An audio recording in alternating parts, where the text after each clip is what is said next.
wake up and let the weirdness begin. It's the KVJ show to start your morning.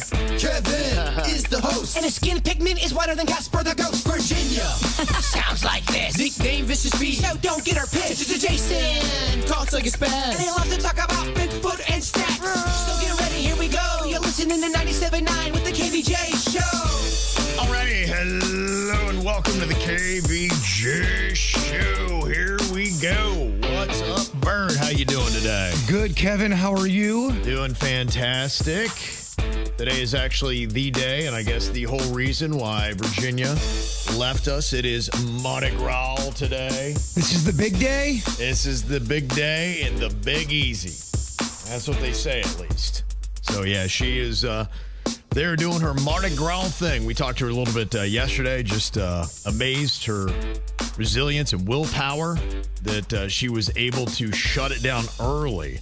She went to bed at 1 a.m., and she was very proud of herself. Doesn't she kind of go party mode first and morphs into family mode? I think so. I think she kind of scales it back. So, you know, in fact, she was saying that last night she probably was going to try to get in, you know, really early, like midnight. And then they get up at 7 a.m., and then they go at it again. So she'll be up here in just a couple hours. That sounds kind of awful to me. To go hard and then wake up super early? Yeah, it sounds like a lot. I mean, and, you know, she said she woke up a little bit crusty yesterday when we talked to her. And she sounded a little bit crusty. I couldn't tell at all. Yeah, but she was still ready to go and attack. So she is in attack mode. So she is there and very fired up. So today is Fat Tuesday, and then Virginia will be driving home tomorrow. She'll be back with us on Thursday, so we'll see her by then. So then you've got Lent beginning, then tomorrow, if you are Catholic. That was a big one for my mom and Aunt Ann. They would always give up donuts. Okay. They ate a lot of donuts? They love donuts. Did they make up for it in other categories then? It was kind of weird. They would still eat cake. Okay, yeah. Right. So it was just really kind of taking away one of the desserts, but then it'd be like, okay, then we'll have a lot of ice cream or cake or something else. Exactly. Yeah. Today also is the Lunar New Year. A lot of stuff is going on. Yeah, I was out last night looking at it was some planet. It's the closest it's supposed to be in 37 years or something like that. It was very underwhelming. Oh, it was? Yes. Okay. All right. Yeah, I don't know if that ties into Lunar New Year or what happens with that. This is the Spring Festival or the Chinese New Year. And it ends with the Lantern Festival on March 3rd, if you're unaware of how this one goes. They say it's the most important holiday in China and other Asian communities. So they are throwing down today. They say it is the year of the horse. Nice. Okay, giddy up. There you go. And you also have today Random Acts of Kindness Day. Maybe the best thing to observe. So go out and be kind to somebody today. So lots of things to look at. Do you ever do anything for Fat Tuesday, Jbird? No, I kind of feel like every day is Fat Tuesday for me. Okay, so, yeah. Let's celebrate every single day. Yeah, pretty much, yeah. Yeah, why not go for it?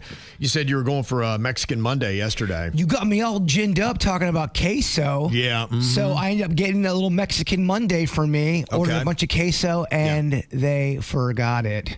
They forgot it? Yeah. Did they bring everything else? Yeah, they did. No queso, everything else. I was it was as if the universe was messing with me. Seems like almost every time you get food delivery, there's a disappointment, and yet you keep going back to it. Well, yeah, I just can't get around that well right now. So delivery's been I wouldn't say friend. Right. But it's easier for me. Right. You get maybe 80% of your items? Yeah, I would say. Right now, yeah. Do you get a reimbursement when they don't bring it? You can, and what happens is you're so frustrated, you go into the app and do all this work, and the last 2 times I've done it, they've only given me $5 back when they've messed up the entire order. That's insane. It is insane. Yeah. I wonder how long food delivery is going to be around, because it doesn't sound like a lot of the experiences are very good. Yeah, when it's good, it's good. It's very expensive. Right. Yeah, Denny said that there's a friend of his he's talking to, and man, teens, that is the one thing we've been battling that with my teenage son, Cannon, is you try to give them a little freedom and access, but then you're also trying to just, pay for things and expenses they have. My son's 17, but we don't have him. He don't have his license yet. He has his permit, so he's not driving. So there's a lot of Uber stuff. But then the same thing is he has access to that food delivery, and they just do it without any kind of regard. They don't care They don't. whatsoever. And you said that Denny's your friend. His teenager was going crazy on food delivery. The problem is they'll order twice a day, and each order's $25 to $30. So, I mean, that's every single day, at least 6 days a week. So $50 a day, 6 days a week? Yep. If you're lucky, you get out. So they were just going through the credit card. They have one of those prepaid credit cards you just load it with money each time. And they were looking at what they were spending the money on, and it's all Uber Eats. Everything. That's the only thing he spends money on. Yeah, that's why I always keep trying to tell people, y'all got to just do the Ideal Nutrition. It's like $8.50 a meal, free delivery. You got meals already there, ready to go. I get great things about them. So many of my friends do, and I'm not even trying to just do a commercial. Yeah, no, it's fantastic. That's why I do talk about it. And I hear the cost, $300 a week. That is more than 3 times what I spend basically doing my Ideal Nutrition. That's an insane waste of money. It is. You have to have a talk with yourself at times and go, all right, man, what are you doing? Yeah. And look, it can get away from you, man. They've made it so easy to separate people from their money these days that you get in there and the recurring charges you don't even think about, and then they just keep adding up, or you get used to it, and it's kind of out of sight, out of mind. A lot of times people, I think they don't even want to pay attention to what the tab is because deep down, their own conscience will tell them, be like, hey, this is a really bad financial decision that you're making here. And they don't want to know the truth. That is so funny. There's been a few times where I didn't look because I was afraid to look.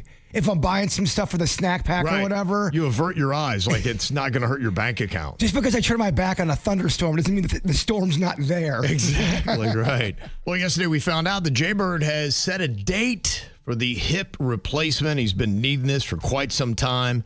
And now coming up on March 2nd. You said you're going to be getting that hip replacement. Now, are you getting one? Do you get both? How does this work? I'm just getting my left done. Okay. And that's much worse than the right. Is the right fine?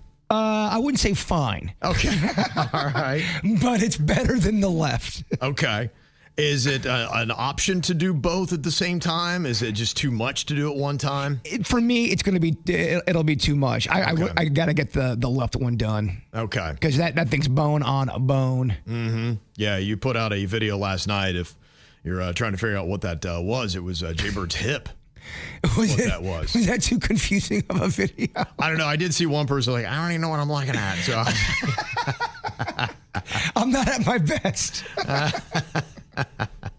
No, if you did see that, God, I don't even know what I'm seeing. It's doing terrible on YouTube. Okay, well, there you go. I might just delete it, honestly, man. Yeah, well, who knows? It's just an X-ray. Yeah. You said that X-ray, though, shows off everything, though. Yeah, man. It's kind of uncomfortable because it really zooms in on your crotch. Right. And the way I took my last X-rays, it is just all matted up, smushed, and they're talking to you, the doctors, and you have this X-ray behind them, and you're looking at your crotch the whole time. And it's such an unappealing X-ray. And I had to take it off the internet because it showed off too much. Yeah. So you have it so you can't see the frontal area, but am I seeing what I think I'm seeing on the left side of that X-ray there? Let me see here. Is that bone or is that bone? No, it's regular bone. Oh, okay. I know it looks like that. I thought the same thing. I go, people are going to think this is not what it is. Okay, I was trying to figure out what we were looking at there. And then you can see that one part where you say it's bone on bone, where it's just the bone touching the bone. There's no cartilage left, which is the cushion that you kind of need there. Yeah, when it's this bad. You know, for example, I do QC Kinetics for pain management for my arm and my neck and my back. I don't need surgery on that. And so they help me with that. My hip is in bad shape. Mm-hmm. So I'm making the choice to go ahead and go under the knife and get it fixed. Okay. That's the old strategy. And then what happens is then you have to be off your feet for 2 weeks. Yeah, we're hip proofing my house right now. Okay. And what does that mean by hip proofing it? I'm clumsy anyway, and I have a lot of weird statues and stuff. And it's getting all the trippables out of the way? Yes, and a very slippery floor. Okay. So that's, that could be a nightmare. Yeah. Okay, I gotcha. So then I figure it'll be right about St. Patty's Day that you will be back and, at least your hip. Oh, yeah. The left one will be back to normal and you'll be good to go. I'm very excited. Yeah. I can see why. Yeah, it's got to be a lot. And you say that when the hip is messed up, it starts to affect other parts of the body at the same time. It does. The main thing is the sleep. And if you're not getting sleep, your mind starts to go. Oh, yeah, no doubt. So that's the problem. If you that cold weather that came through, I wasn't expecting my body to react like that, but I could really feel it in my hip to a point where it knocked me down a peg. Now you can see why the old people head south, right? Yeah. Oh, you always hear old people, oh, my bones, the weather. Try to help against you. Now you get it. I really do get it. It's me, and usually in the medical place with a bunch of old people. You said that your dad's going to be coming to town too to hang out with you to help you get nursed back to health. Yeah, absolutely. Okay, I'm excited about that. Yeah, it's got to be fun. Got to be nice to have him around. Very cool. So the Rebuilding the Bird, again, that date is going to be March 2nd, and we hope to have you on even the 2 weeks that you're out, but you'll just be at home doing the show from there. I do got to put a note out there this Thursday, I have to leave early to get my blood work done. Okay. Just to kind of put that on the radar for everybody. Gotcha. Okay. And Denny's, you said that your wife is under the weather. There's a little bit of flu or something that's going around. I was talking to somebody yesterday, and they said that they got it over the weekend and were kind of knocked out. Yeah, it seems to be. A weird part about this one is you have no fever and you don't come up positive for flu or COVID. She's done like 3 tests now. Okay. But she has symptoms of the flu. Wow. Like kind of achy body, no energy, laying there, coughing, stuff of that nature. Mm-hmm. So we have her in her own room where she's been for a few days now, but... Yeah, it's a weird one because she went, and actually this thing was pretty boss. She did that, I guess it's telehealth. You can call a doctor through, because she was pretty sick, so she didn't want to leave the house. She did everything, got her prescription, everything all through the internet, through a Zoom call. Mm-hmm. The doctor did it all for her. The prescription was filled. It was great. So if you're pretty bedridden, that's always an option. Yeah. I just didn't realize it was so turnkey. Telehealth, yeah. They do everything where you can just dial it up from your own bed. You don't ever have to leave your bedroom anymore. I know. Life is so easy. Well, she was like, the thought of going to somewhere and sitting for an hour, miserable, you know? So right. it just as a life hack, that is a much easier option. But she's definitely got at least 3 more days in her of being sick. Wow. It's one of those big ones. I'm doing my best to avoid it. I've been sterilizing the house. Mm-hmm. Yeah, no, you got to. I heard from somebody that just got COVID for the first time ever over the weekend. They avoided it during the whole rush and then just all of a sudden got it. I'm like, yeah, I guess that's still around as well. I never got that. Yeah, I got it. Thankfully, I don't have lingering effects. My wife got it 5 years ago and cannot smell to this day. Still Cannot smell. Never got her smell back. Yeah, my wife got it twice. In the second round, she lost her taste. I think she just got her taste back and then got this flu and lost her taste again. Wow, yeah. My wife had the same thing with the taste. And I was talking to somebody else that developed asthma when they got COVID.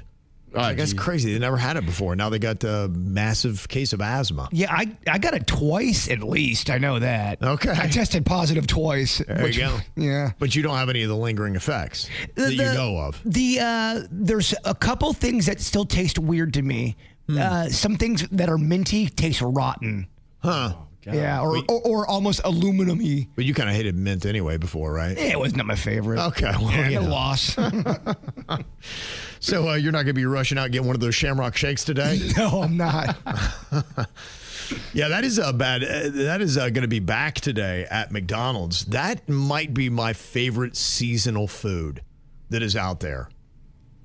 I don't really get it. I used to get it as a kid. I loved it every single year. I would rush right out of McDonald's as soon as they got the Shamrock Shake. And now they do it where I guess they put Oreo in it. So they've kind of upped the game a little bit.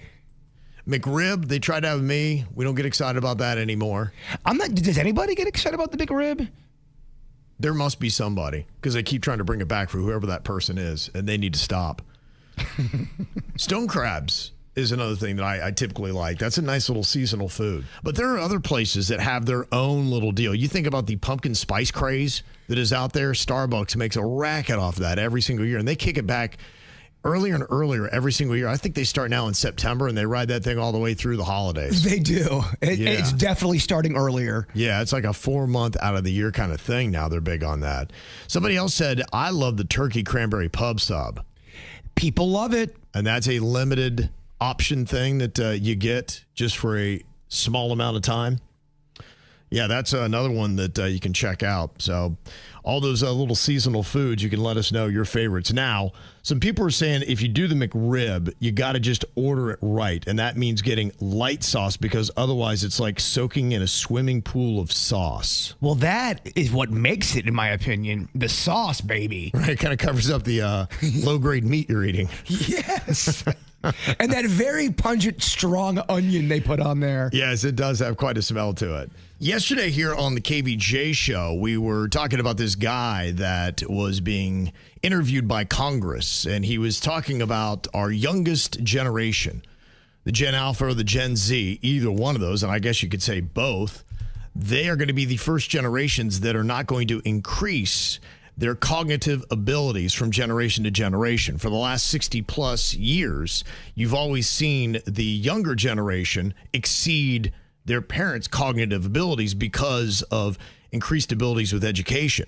And this person was linking it to use of screens, that as soon as we started introducing screens for educational purposes, those numbers started to drop.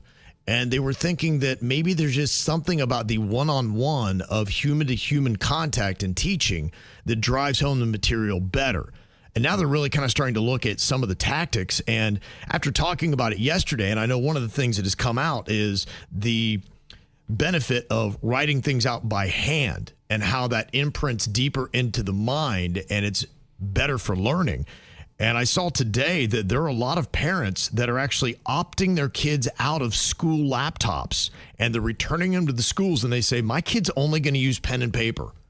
And they say, that's the only way I want them to learn. So do not give them a laptop, which a lot of kids now have. They say when you write it down, too, you kind of tend to learn it more. It stays in you. It stays in your brain. Yes, absolutely. So, that's definitely one thing that they want to try looking at. Now, the other thing with all of this is they continue to look at how much kids are using screens. And they're saying that also is not only cutting into their cognitive abilities, but it's also destroying their mental health. They say kids are averaging about 4 hours daily on devices right now, numbers that I know that many parents are not surprised to hear. They say that because of that, 42% of parents feel disconnected from their kids due to excessive screen time. And I told you last week, parents are trying. They're putting in more than 10 hours every single week trying to find any kind of alternative. Looking for toys to play with, just trying to get them to do chores around the house, just even coloring, and it's really tough to get them off of that. So now a lot of schools and even governments are stepping in. I see the UK is the latest. They've announced new regulations on AI chatbots to protect kids and other users. And they're also going to be looking at restrictions on infinite scrolling and minimum age restrictions for social media. People are starting to clap back at the old AI.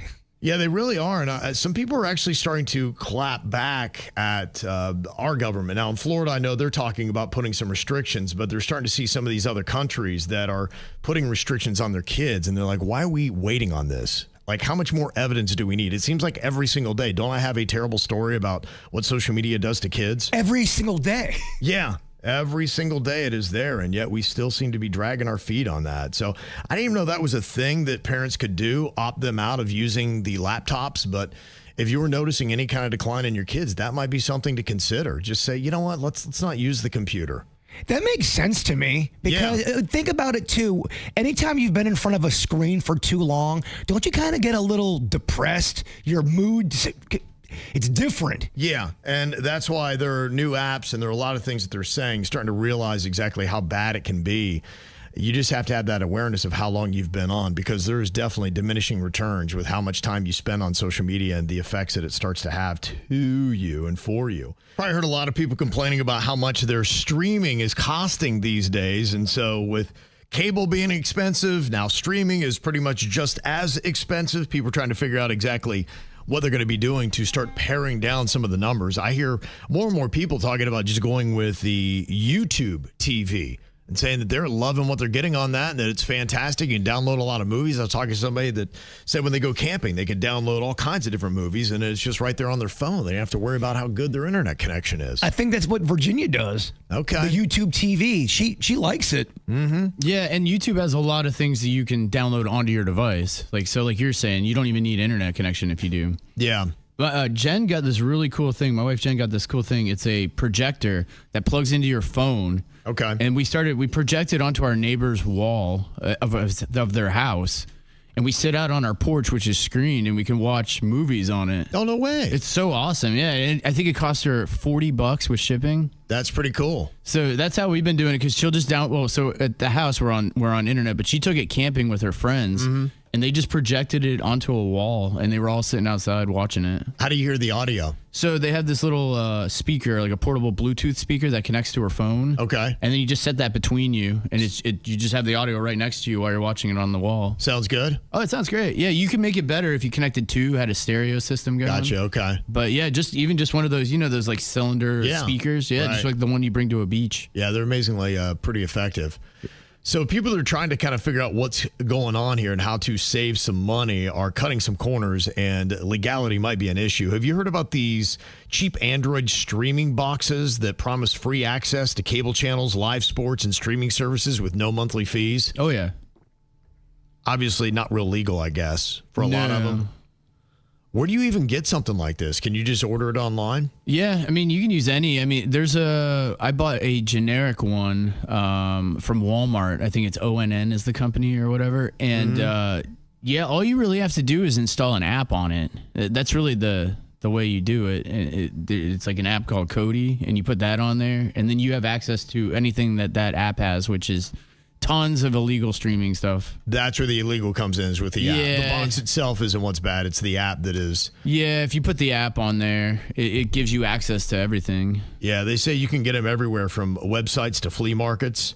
They say the business is booming around them, but the TV companies are now trying to track down and sue all the people that are selling it. So that's why it's almost kind of now starting to scamper off into the black market, I guess. Yeah. But if you do it illegally as the customer or whatever, do you get in trouble if you get caught? No, and I'd say it takes a little bit of like wherewithal, because every time they do an update, and I mean, who knows? Hypothetically, if they do an update, you lose access to using it until the system comes out with its own update to counter the update made to stop the system from working. Right. Yeah. So you kind of have to, every now and then you have to do one of those, plug it into your computer type thing.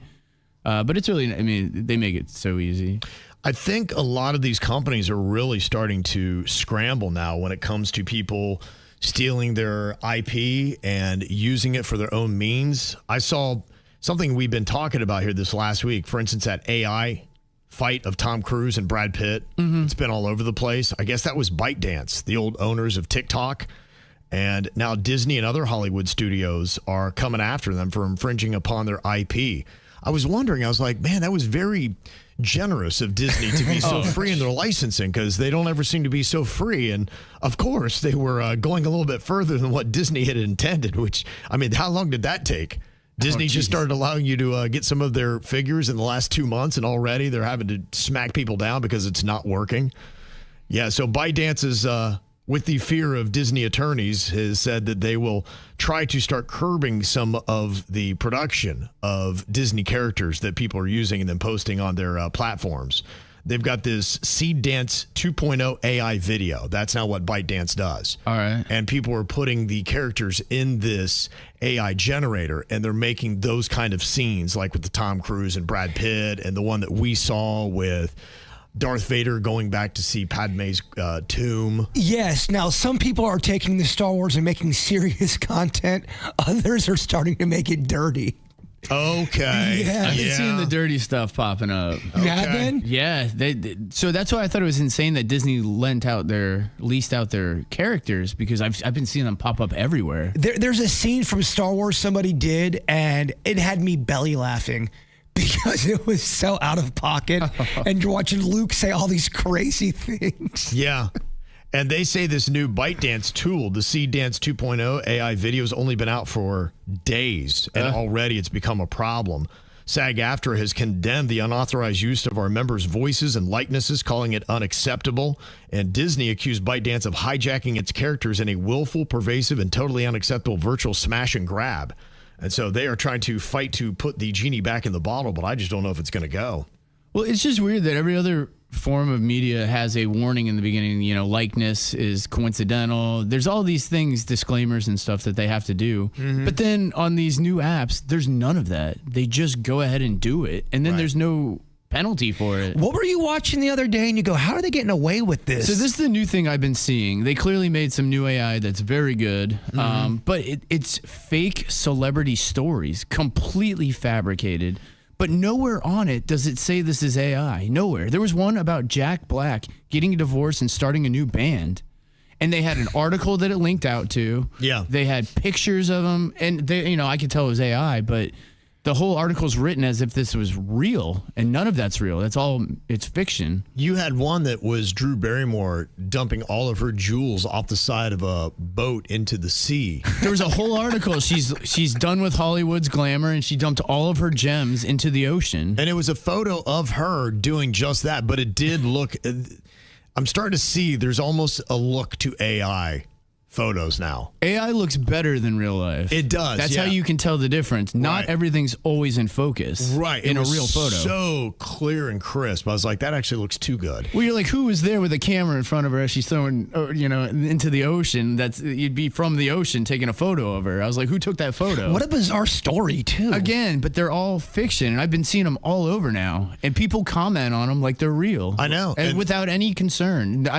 You'll have to go down 20 or 40 before somebody's like, is this AI? We are getting ourselves into a world where no one's going to know anything or believe anything. And everyone's going to be living by a whole different set of facts. And you may be walking through life with 80% of the things you believe to be complete fabrications and lies created by AI. And you'll have no clue that the truths that you're holding on to that are shaping your worldview are based in fiction. Well, even with on YouTube, all the AI videos are taking over as far as your search engine. That's how I thought Eddie Murphy was eating monkey brains at a Diddy's party or The Rock. Yeah, and Eddie Murphy was talking about it, but it was all fake. And it took me about 12 minutes to go, wait a minute, what is happening here? Yeah, well, if you get people that don't pick up on it very fast and then they start telling somebody else, and then, anything I'm told now, I'm like, I don't know, I gotta go take a look at that. Well, this is weird too. A deep dive. Because I donate every year to Wikipedia just to keep it going. Okay. And they have a complaint going on that these people are taking AI and they're taking just straight up Wikipedia articles and then having it dictate that article on a YouTube video, and that person's monetizing. Yes. But Wikipedia doesn't make any money, so they're getting mad because they're taking the exact content from them without any permission, which it doesn't really need any permission, and they're actually making money off of this. They'll have a big headline, the Kevin Ralston just... hit somebody with his car, and then it'll go, Kevin Ralston grew up in Logan, Ohio. That's how you know it's an AI video. They go right into a Wikipedia thing. They tease you, and then they start off at the beginning of the story. But it's all it's right from the Wikipedia article. You can read it verbatim. You want the story they're promoting, and then they go right into a Wikipedia. I know, it's awful. But yeah, Wikipedia's getting annoyed because they're like, we published that, and this person's not making money off of it. Sure, yeah. It's insane. We're getting into definitely some scary things. A gray area with the law as far as the internet's concerned. No doubt about it. It's the KVJ Dirt of the Day. It's the KVJ Dirt of the Day. Virginia, take it away. Cause we need that Dirt of the Day. This Dirt of the Day is brought to you by my favorite closet people, closetsbydesign.com. Virginia's in New Orleans for Mardi Gras today. She'll be back with us on Thursday, so we're going to handle this here Dirt of the Day. Fortunately, we got some celebrity deaths to talk about. One that was breaking overnight, the Reverend Jesse Jackson has passed away at the age of 84 years old. He'd made a run for president way back in the day, involved with politics, and of course, was chummy with Martin Luther King Jr. was there that day that he lost his life in Memphis way back in the day. So had a very legendary life and all the things he contributed. So he has passed away at the age of 84. Robert Duvall, the legendary actor, has passed away at the age of 95. Cause of death has not been made public, but he was 95. Well, I mean, 95, isn't it just that time? point, you can just be like, yeah, I mean, it's just, it's a pretty good long life. 95 is a great run. It's a really good run. Yeah, he had roles in a lot of classic movies. Of course, The Godfather 1 and 2, probably the best. And then he dodged the bullet and wasn't in Godfather 3. Good for him, because that movie's not great. Yes. No, a lot of people don't love that. So you'd be like going, hey, I was only in the good ones. Apocalypse Now, where he delivered one of the most epic lines ever in film. I love the smell of napalm in the morning. Smells like victory. Victory. Classic line. Yeah, it is. He was also in The Natural.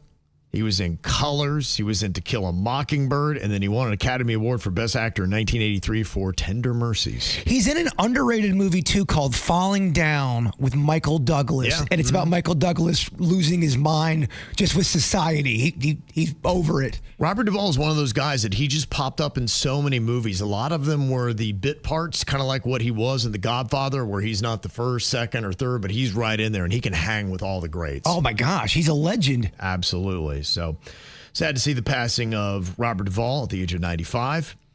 Well, they say that the members of Nancy Guthrie's family have all been cleared as suspects in her disappearance, but where are they with anything else? Investigators are now looking at a fourth ransom note. The latest message obtained by TMZ demands payment in Bitcoin and claims the sender has information about where she is. I had seen that, and they were trying to, I guess, make sure that they were in the free and clear and nothing bad was going to happen to them. And I think that this person was trying to say that about 5 or 6 days ago, they actually saw Nancy Guthrie with an individual, and they were sure it was her. And it sounded like she was south of the U.S. border into Mexico. So I don't know if there's anything to that, if they've got her down, smuggled her across the border, but it sounded like that was one of the places they were going to go. Now, police aren't even sure that the message is legit because they have already had one person that was lying about having information. Was that the first ransom one? That was all lies? There was one out of California that was a fake. Yep.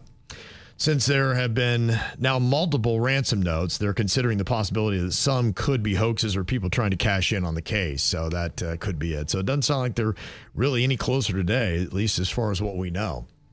Another interesting death. This happened to Kurt Van Dyke, who is a California surfing legend. He was brutally killed while his girlfriend was tied up and robbed at their Costa Rica home.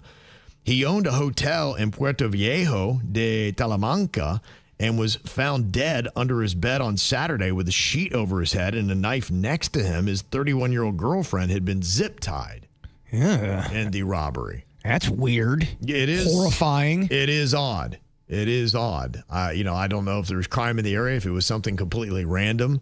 I know a lot of times they try to say, okay, was it a crime or was it foul play? And they got to look at that. I'm already asking questions in my head about that just by the details you've given me. Well, I mean, it sounds like a movie plot, doesn't it, already? Because you got the man dead under the bed, and then you got the 31-year-old girlfriend pretty much fine, just zip-tied. That's what's rare about that. It usually doesn't that doesn't go down like that. Right. So who knows what happens with that? But if you know surfing, I assume you probably know Kurt Van Dyke, and a tragic story either way. Tanya McGeehan, I don't know if you've been following this story or saw this, but this is a woman that killed her own teen daughter in a hotel in Vegas. They were at a cheerleading competition. I guess there was a custody issue. It's been going on for the last 9 years. Oh, I think I saw this. Yeah, it's a very disturbing story that had happened out of the Rio Hotel and Casino. They were just there for, I guess, a cheer convention or competition, and when they didn't show up, people got suspicious and went and looked and found out what exactly had happened. So sad to see that it went that far. And to get all this death out of the way, Dana Eden, who is a co-creator of Apple TV's Israeli spy series, Tehran. I've seen that. I haven't watched that. They found her dead Sunday in her Athens hotel room at the age of 52. So is this the dirt of the dead? Dirt of the dead is what it is. Like I said, I'm just doing my a gosh. clearinghouse on getting all this out of the way real fast. She was in Greece overseeing filming of the show's 4th season when they discovered her body. They said evidence appears to have ruled out foul play. Her production company strongly denied murder rumors, calling them not true and not grounded. Now, the show itself follows an Israeli spy on a deep cover mission in Iran. It won an international Emmy for Best Drama and features stars like Glenn Close and Hugh Laurie. I do know of the show. I have not yet watched it, but crazy news there as well. And Anderson Cooper is going to be bowing out of 60 Minutes on CBS after nearly 2 decades as a correspondent. He says he wants to spend a little bit more time with his young kids. Okay, he's not dead or anything. Nope, we're done with the dead, thankfully. And Logan Paul, who is in all kinds of interesting projects, including collecting Pokemon cards, apparently, is going to be breaking a Guinness World Record for the highest price on a trading card ever sold. That's crazy. Pokemon is worth that much money. It is pretty crazy. Now, he bought the card originally for $5.275 million in 2021. He wore it at WWE's WrestleMania in 2022. And now he's looking at selling the card for almost $16.5 million. Here he is talking about it. Done? It's over. Okay. It's over. $60 million. $492,000. Wow. I don't know. When it comes to him, I never believe him. You never know. Now, somebody named AJ Scaramucci purchased the card through Golden Auction House. And Guinness was present to confirm the milestone achievement. So it sounds like it was a legit sale, at least according to that. So who knows? I guess congratulations to him, like he needed more money. Who's going to buy that? Why?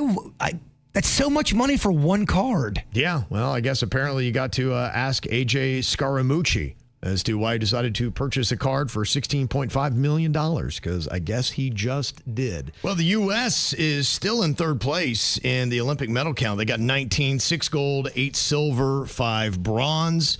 What I think a lot of people love is just these stories as you kind of get to know people that are competing in the Olympics. There's just, so many things that happen. The thrill of victory and the agony of defeat. That one guy that he had both of his parents that had died in that plane accident, and then he just kind of fell twice, and just a heartbreaking loss for him. That's just one of those kind of nights. Yeah, that's the agony of defeat. That is not the Olympic story I wanted. No, I'm sorry, but they're all there. The one that's good is the one of 41-year-old Elena Myers-Taylor, who won her first gold medal in solo bobsledding. Team USA's most successful female bobsledder at the Olympics ever. This is Alana Myers-Taylor and her quest for that elusive gold.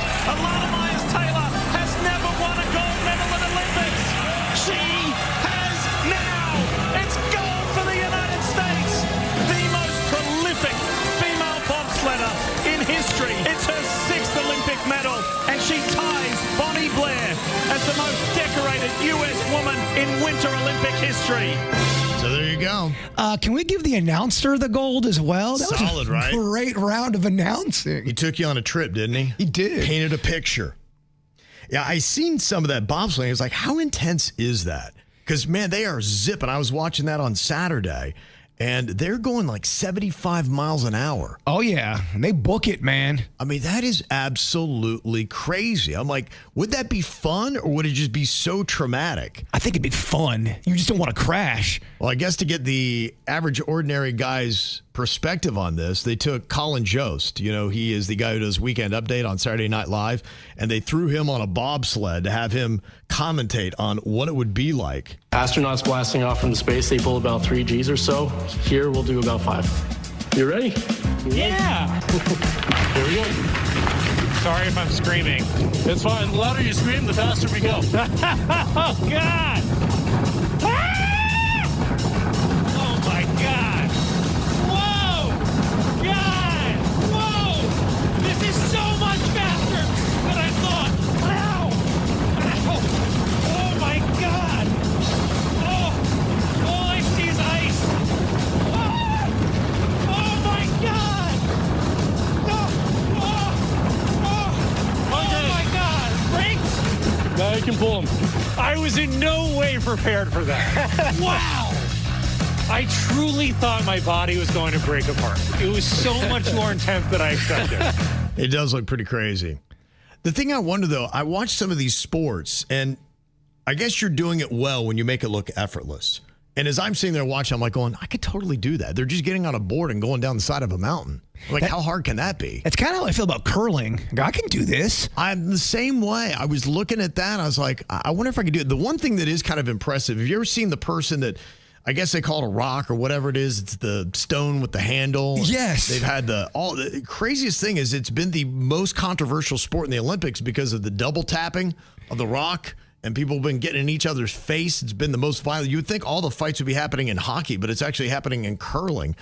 And I watched that. And the one person that does that with the stone, have you seen the stretch they do? Their skate is all the way in front of them, and their chest is resting on their leg. That's how low they get. And I was like, you got to be pretty limber. I imagine they do some kind of stretching before they get out there. Otherwise, I would just rip my crotch out. It would just be gone. It just fall apart right there on the ice. So, yeah, so that does look easier. But the bobsledding, I was trying to figure out, okay, so what is the skill in this? Every now and then they kind of maybe touch their leg a little bit on the track, and I assume that's some kind of steering. But other than that, it seems like they're just along for a little ride.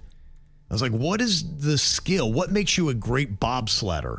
Yeah, I'm pulling some up right now, and that does look like it would probably break both of our crotches. Yeah, that's the one thing where I said, okay, I don't know if my body moves that way, at least not right now. No, my body would not do well. Yeah, you'd fall apart. Yeah, so mad respect. U.S. is hanging in there, and then the countries that are ahead are ones that you would expect would be doing well in Winter Olympics. So U.S. in third place with those 19 medals right now, and Taylor Swift dabbling with it by recording an intro for the U.S. figure skating team's Blade Angels. So she's getting involved with Team USA as well. All of these people in my life acting berserk. I'm feeling all pissed off and hurt. I need to know if I am the jerk. Oh, am I the jerk? Oh. Well, I got somebody here want to know if they're a jerk for calling out their girlfriend's abuse of the word like. They say in their email, they said, my girlfriend is actually really smart. In fact, she's 2 years away from graduating from medical school. But we were having this conversation about her dreams and how she hopes to have her own children's clinic one day. Now, while complimenting her abilities to relate to children, she decided to mention that despite all of her education, she discredits herself sometimes by how often she uses the word like. I said, you're really intelligent, but you use like so much that sometimes you don't sound like it. And just to let you know, there are times where she can string 3 likes at least into one sentence. We've played clips before where it might be 20 seconds of a person talking, and they will hit you with a combination of likes you don't see coming. Mm-hmm. He said, look, I know it's a nervous tick, but it's one I think that she should be aware of. Isn't that what being a good partner is all about? Well, she got overly defensive and said that, well, my extreme use of profanity makes me sound unprofessional too. But I said, look, I can control my profanity, and you don't seem to have that same kind of ability to limit the use of the word like. I really tried to say it with love, and I tried to be helpful, but of course it turned into a fight. So I'm wondering, was I a jerk to even bring it up? I simply want to see her take more control of her words to present herself as more credible. Well, I mean, how did you present it? Were you a jerk about it? He said that he brought it up, and he didn't go into the exact words he used, but he said, I felt like I came at it from a positive way and said, you're amazing at everything you do. The only thing I would say is if you're talking to parents one-on-one, just be mindful of how many times you use the word like. It's kind of a crutch that you do, and that's where she got defensive, and it turned into a fight at that point. Also, get off TikTok. You will get the like bug in you. Yeah, that could be it. Now, you know, what he's saying, I do kind of understand. In fact, I get all kinds of random ads for things on Instagram. And there was one person that was on there, and she was talking about how every day she takes 10 to 15 minutes to train her talk, where she captures the thoughts in her head, gets composure, and uses the right words in the right way with the right inflection. And it's increased the dynamics of her communication and conversation, and it's helped her out in business. When you have a verbal crutch like that, you do have to kind of purge yourself from it and do a practice or an exercise to get rid of it. Yeah. Now, again, without hearing exactly how he put it, I can't say if you're necessarily a jerk or not, but I don't think that just the fact that you brought it up makes you a jerk. Because I do think that's the kind of thing. If you're in a serious relationship with somebody, I'm hoping that you can level with them and be like, hey, I love you. You're amazing at everything you do. I think you would want to be better in this and brush up on that. It's something you can take command of. I think's kind of gotten away from you. When it is done so much, it's pretty tough to hear the like bomb. Well, and I could see that too. And if I were sitting there as a parent, I had a young kid, and I'm hanging on the words of what my child's doctor is saying to me, they may be fully capable, but it's like, maybe we should, I don't know, do something different with their medicine. Oh, Kevin, you got to stop. Then I would be like, I kind of be freaking out a little bit.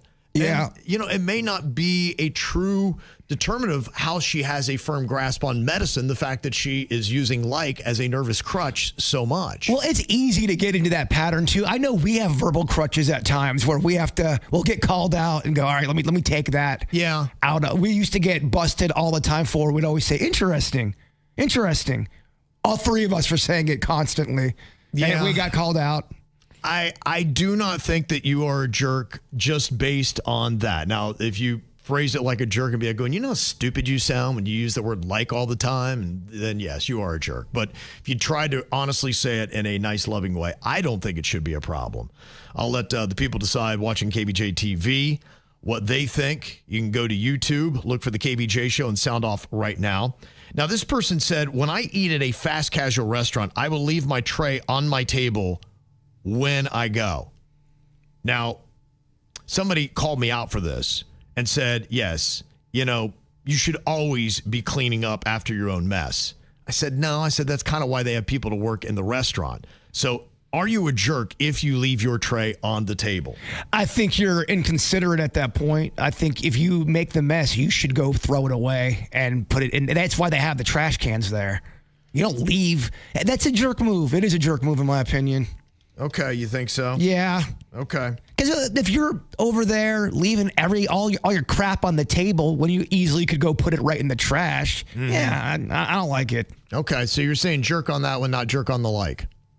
I wasn't there, and I know sometimes when people get corrected, they can have an edge to them as far as the person correcting them. Was he a jerk about it? I don't know. Do you think you're a jerk just simply, let's say he did it perfectly, if you try to bring up something that is a flaw of your partner? Not if it comes from a place of love and you truly think you're going to be helping them out. Yeah. I think you should be able to talk to your partner about stuff like that. But it does take a certain skill. It does. To be able to say that the right way. Yeah. 95% of people say you are a jerk if you leave your tray. You are. Okay. All right. Well, that person I think was looking for vindication. They're not going to get it here. No. That gets a slam dunk, you jerk. We got some pretty interesting events that are going to be coming up here in Florida. Now, one is the Florida Man Games that is going to be coming up, looks like this weekend. You can go and check out the Florida Man Games, and every single year, these seem to be growing, doing well. I think they had them in St. Augustine last year, and I think whatever the venue was that they had there, they've had to up it, and they've got a lot of people that have kind of become local little stars, even within the Florida Man Games world, like Cletus McFarland, who is on the Bradenton team. He apparently is a living legend. I notice a lot of these guys have mustaches or a certain Florida man look. Not afraid to pick up an alligator? Yeah, not afraid to look at an alligator, not afraid to pick it up, not afraid to kiss an alligator. Yeah, they have a bunch of interesting games. I know they had the evading arrest obstacle course. Oh, that's fun. It says Floridians are chased by police after stealing copper pipes and catalytic converters. You find the frozen iguana and chuck a gator through a drive-through window to earn a victory and your freedom. That's awesome. They've got the Hurricane Party Prep Grocery Aisle Brawl. It says, welcome to the most chaotic shopping spree you've ever seen. Floridians start with a grocery cart joust, crashing metal into metal before the brawl spills down the aisle. For 1 full minute, anything goes. It's all about stuffing your cart with as much loot as possible while fighting off other shoppers. In this supermarket, it's not your friendly neighborhood and nobody's safe. I would watch that. What an interesting, if they televise the Florida Man Games, I think I would watch it as well. That's one of those things that would be on in the background and you catch yourself constantly looking at the screen going, I like this. Yeah. they've got a new event called Bull Whips and Bad Decisions. It says the Caged Octagon will be inhospitable, home of our newest event where Floridians test their grit and endurance. They don't really give too much on that. There's also another one called the Naked Rampage. It's not a good Florida man headline without a few key ingredients, and naked rampaging seems to be a recurring theme. So they have really dusted up a whole bunch of new things to try out. Looks like they got some competitive drinking might be going on here as well, and a new qualifying event that they have got in the Florida Man Games. So you can go check that out. That is going on this weekend. They've already got a mechanical gator that you can ride out there. They have something called human beer pong. They've got a smash room, a mugshot photo wall for anybody to partake of, and a log slammer challenge. I'm not even sure what that is. Human beer pong? Yeah. That's just some of the things going to be going down at the Florida Man Games this weekend. Now, coming up here not too far after that, on Saturday, March 7th, at Hialeah Park Casino, Red Bull is going to have a Chancleta run that is going to be taking place, and they have a lot of Miami-themed challenges that are going to be going on. It's a little bit different than the Florida Man. They have 6 different events. One of them is going to be a club line shuffle, where you have to shuffle sideways through the zigzagging stanchion barriers, staying inside the belts until you clear the lane and get into the club. Okay, that sounds like a Miami kind of challenge. It does. They got a cooler carry where you got to lift and carry the weighted cooler through the marked lane, maintaining control until you set it down in the finish zone. Then you have to cross over Flamingo Lake, walk across the elevated plank over Flamingo Lake without losing balance. Then they got the flying chancleta, where you have to run through the designated lane as foam chancletas are thrown across your path, avoiding contact until you exit. They've got Por la Window. It says from the mark line, throw the chancleta through the window before continuing. And then they've got Alligator Alley, where you got to swing across the monkey bars over Alligator Alley and reach the other side without falling. Okay. And that is brought to you by Red Bull. I pulled up the human beer pong. It's kind of athletic. Some of these really kind of are. You know, they really, it's almost, they do like Ironman games, or they've got different things out there. So I think there is some athletic ability needed to both of these contests, Florida Man and the Chancleta run. Well, the human beer pong looks pretty challenging. You run, you sprint, and then you spring off some kind of a springboard into hula hoops. Oh, wow. Yeah. Now, it looked like it was baby pools full of beer. Is that what breaks your fall? Oh, you know what? There's a couple different types of human beer pong then. Oh, okay. That was the one that they had, the Florida Man games. Looked like they had baby pools full of beer. I was going to say, this looks way too athletic for Florida Man. Okay, yeah, it might be completely different. Is that part of the Florida Man games or something else? No, it's not. I'm pulling up the Yeah, you're right. Okay. That's my bad. Okay, all right. Sounds like fun, though. So if you are an athletic person, you want to try either one of these out, or if you just want to check out the Florida Man games, I know they had it in the St. Augustine areas where it's going to be going down this weekend is when that happens. Now I got the right video. There's a guy named Spanky.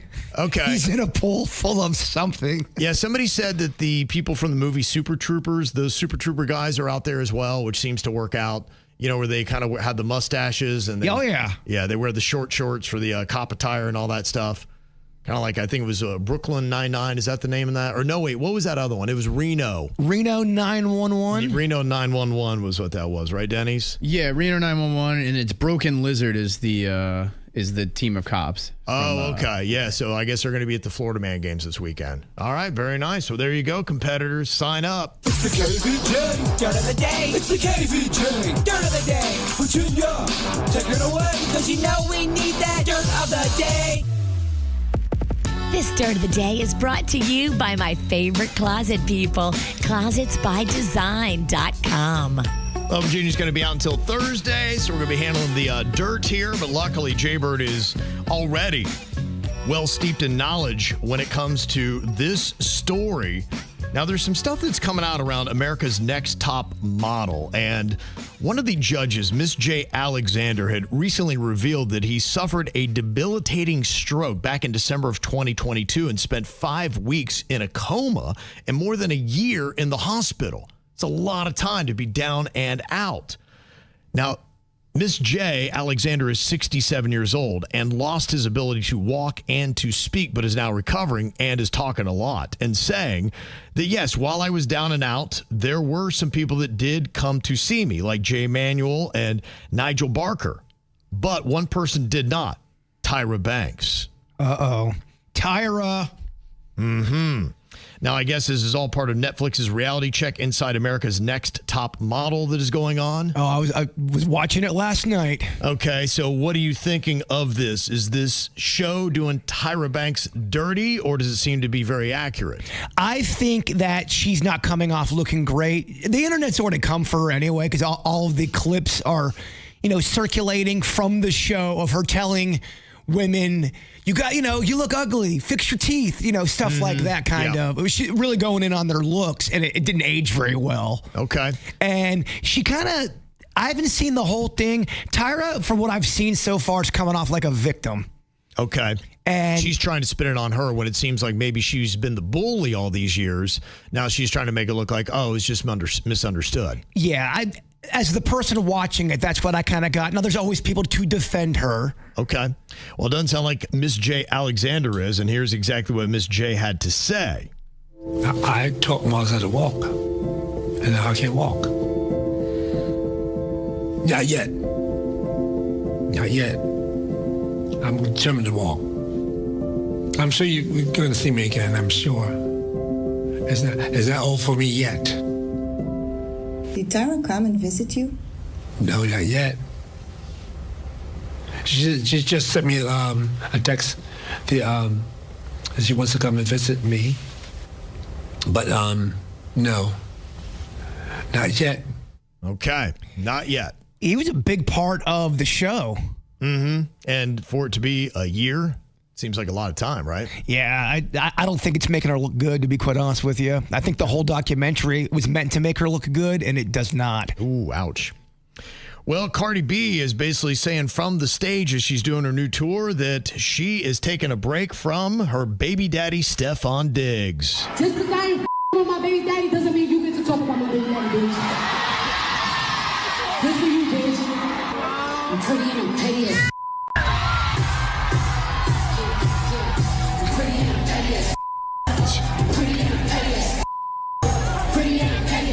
There you go. That is a Cardi B show for you. If Virginia was here, oh my gosh, I love it. I love it. So good. So good. Yeah, so she's saying just because she is not messing around with her baby daddy doesn't mean you can talk smack about her baby daddy. So she basically confirmed they're not together, but she still doesn't want people saying bad things about him. Got ya. Mm-hmm. I feel for this dude, Quentin Aaron. He was the star of the movie The Blind Side. He's the one that played the big football player that was in it. He's the one that had that weird little rough patch that happened, some kind of like spinal lesion or something that had gone on there.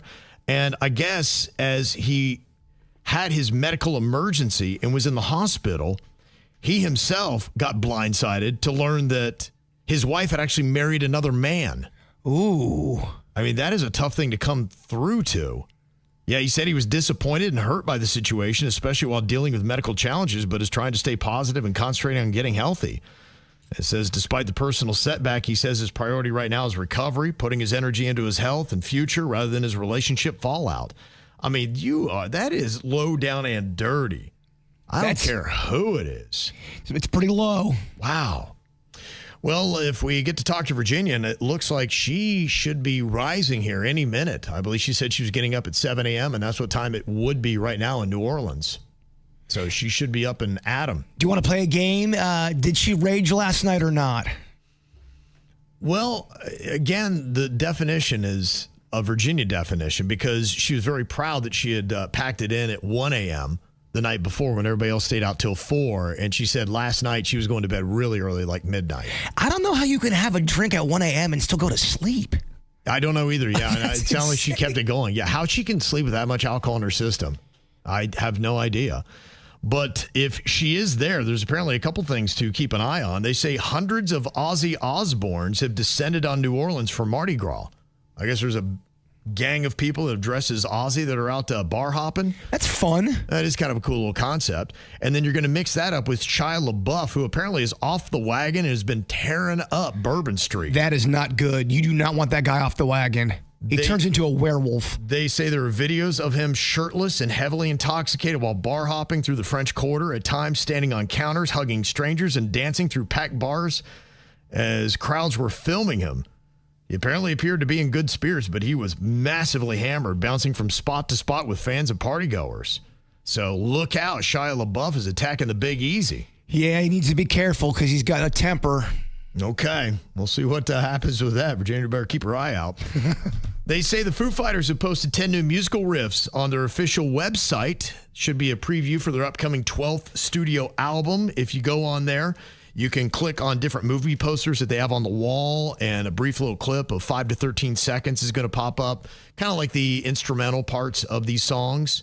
And then Weezer has unveiled a coloring book and a 6 LP vinyl collection based off all the color-themed albums that they've come out with, like the Blue Album, Green Album, Red Album, White Album, Black Album, Teal Album.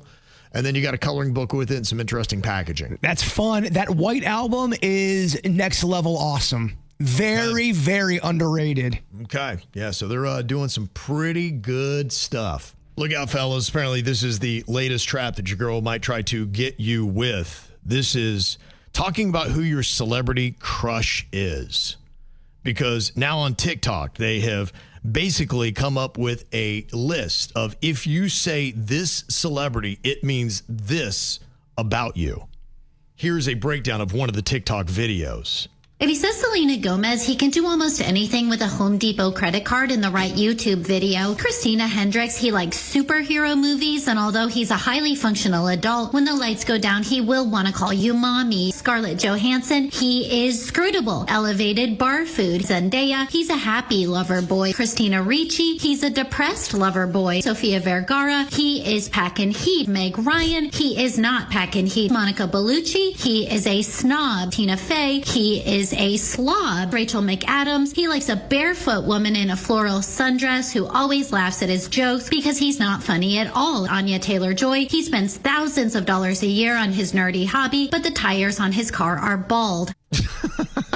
How about that, huh? Oh, they boy. got it all figured out. So she's just making that up and going on TikTok. She's doing an act. How you came up with that, I have no idea. How we have any kind of idea if there's any correlation to that. It's just apparently somebody was sitting around with their girlfriends and said, yes, every guy that has ever liked so-and-so did this.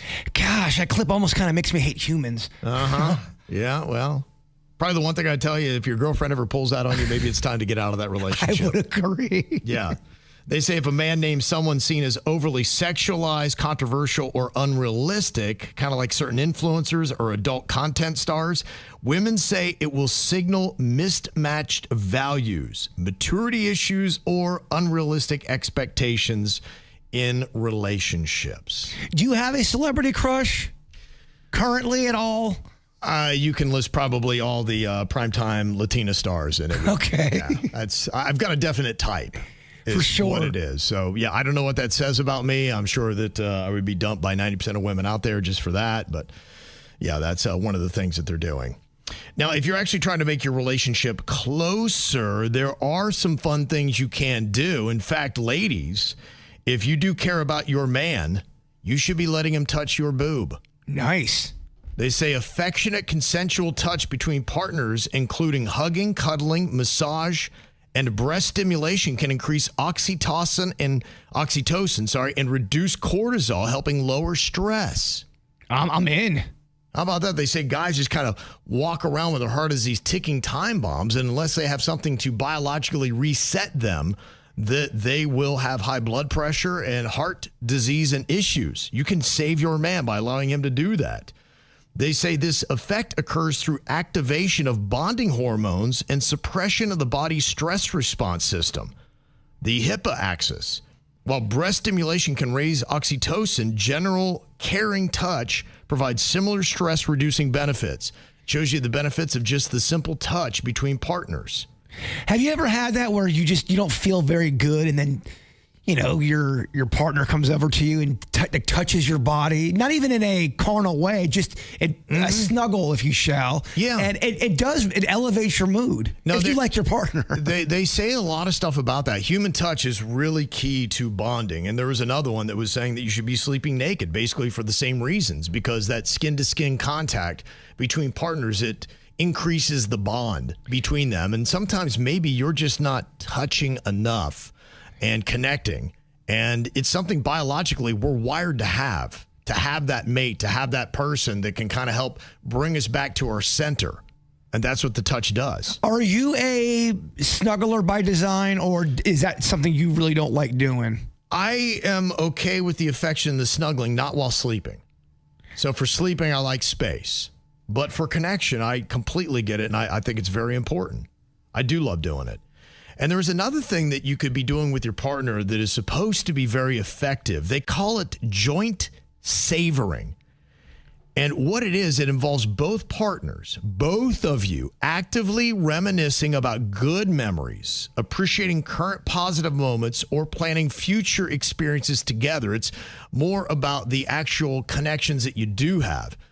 And they say reminiscing and kind of bringing up the good times increases your bond together, because they found that couples who rarely do this joint savoring, they really have significantly more stress in their relationship and less confidence in them being together. You almost have to remind each other of the good times that you have had, because otherwise sometimes you just start focusing on the bad. And you need to say, hey, we've had some good times, and we need to remember that. Now, the key is, they said it's joint.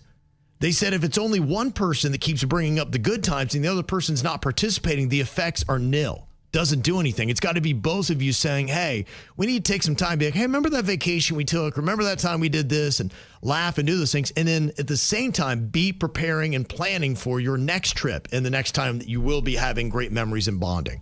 Yeah, because if someone's always bringing up the bad stuff, that creates kind of a stressful environment. It really does. And I think a lot of people, they just feel like, well, I'm just taking care of problems and I got to voice myself or this stuff never gets done. You know, yeah, there are times where you do need to address things and get things fixed. But if you're only doing that and you're never bringing up good things, great memories, and having that mutual bonding, your relationship will take a massive hit. I worked with a guy at a golf course, and all he ever did was talk about the bad stuff. He never ever focused, and that kind of wears down. It wears you down a bit to always be around that. Oh, no doubt. It wears anybody down. But imagine being in a relationship with that person. Oh, there's no way. It's doing that. Yeah, you can't. So be mindful of what you're doing. Sure, I understand that you got to talk about business sometimes and get some things done. But the other times, you need to be talking about the good times you have had if you do care about your relationship. Well, there is a big old party going on the Big Easy, like all the time. But today is the big party. It is actually Mardi Gras. And Virginia have been tearing up New Orleans for the last couple of days. I believe she's on day 4 of the party. Is she still up and ready to go? How you doing today, Virginia?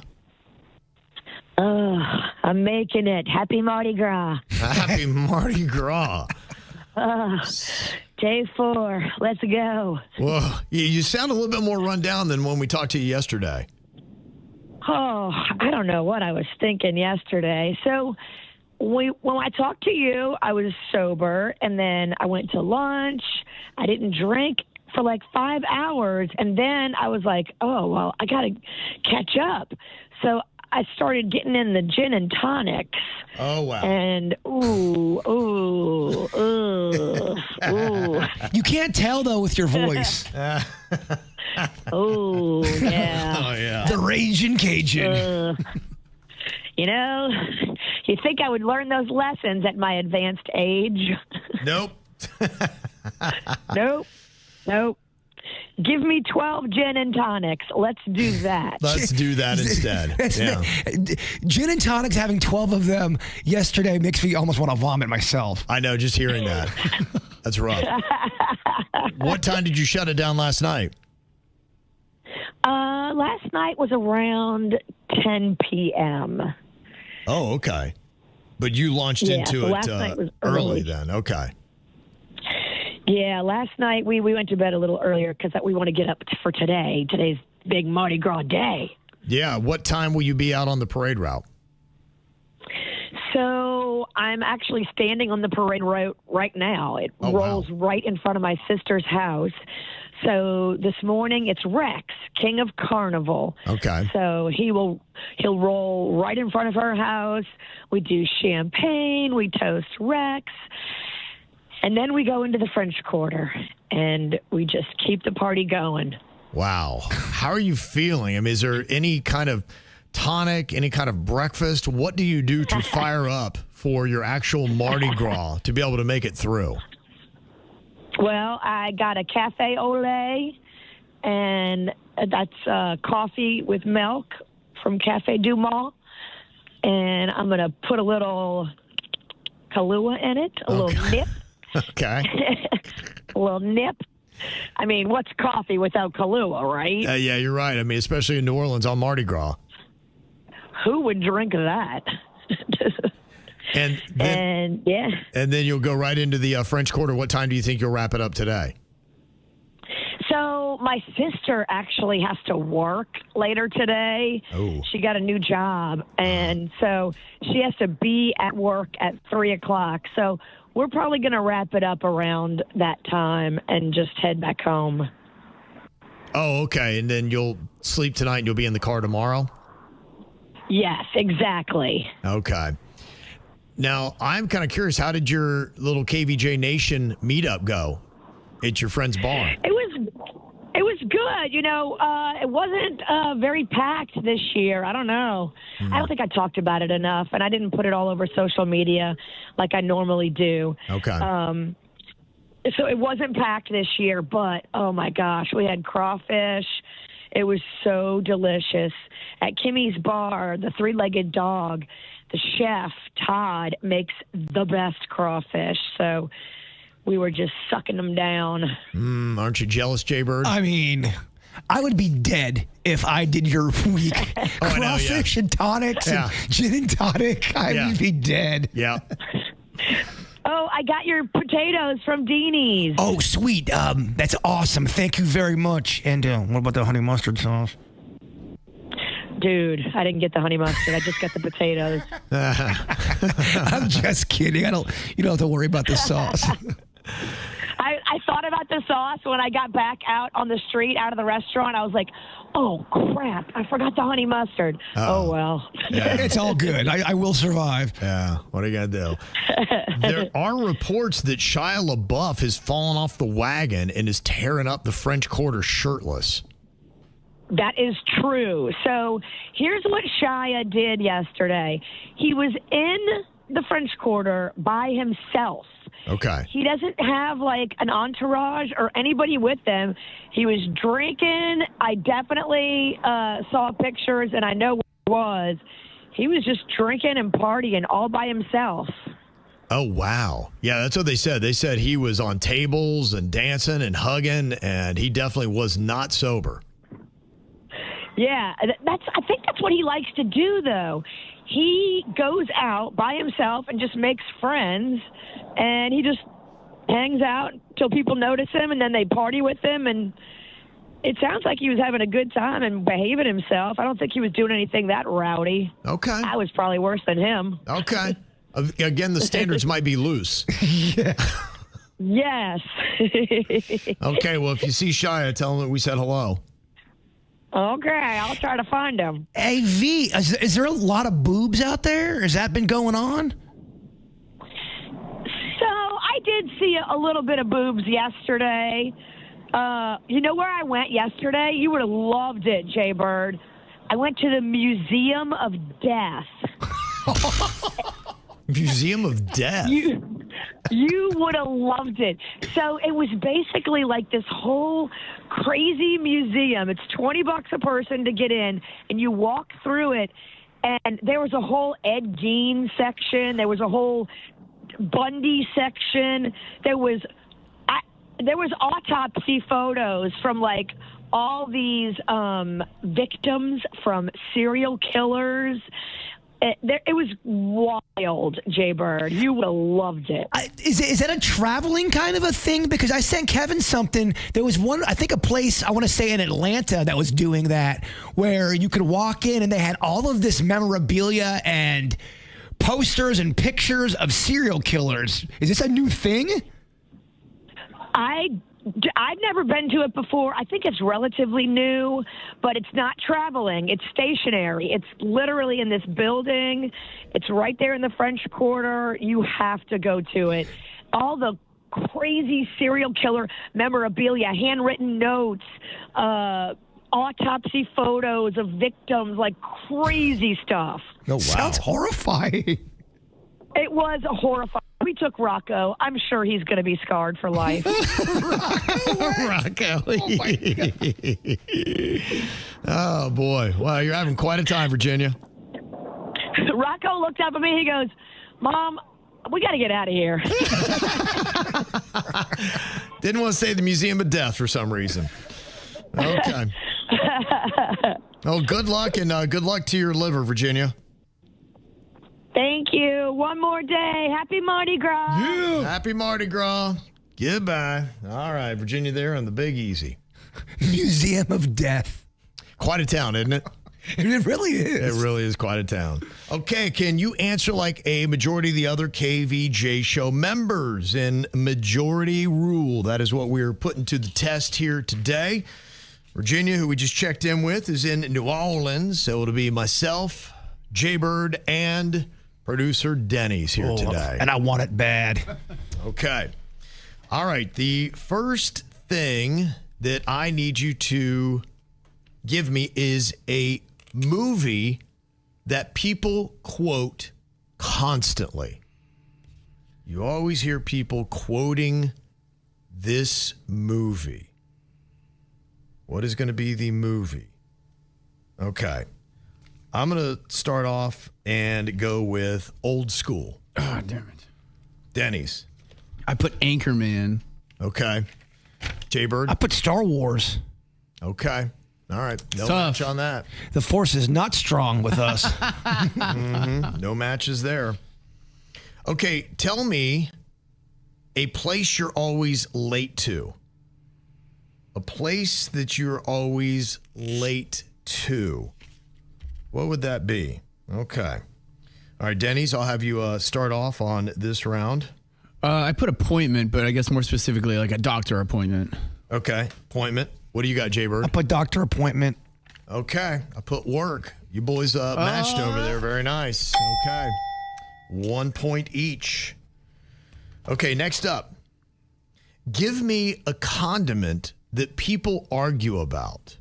It's controversial. Some people just are not feeling it. Brings out the passion. Okay, Jbird, what did you write down? I put ketchup because me and Virginia always get into fights about ketchup. I don't think she's a huge fan. It blows my mind you can't love ketchup. I've also heard passionate debates about ranch. That was the one I almost put. Okay, Denny's? But I put ketchup. Okay. Man, okay. Yes. I almost put ranch. All right, you guys sharing a brain today. Okay, you both have 2 points. I am yet to get on the board.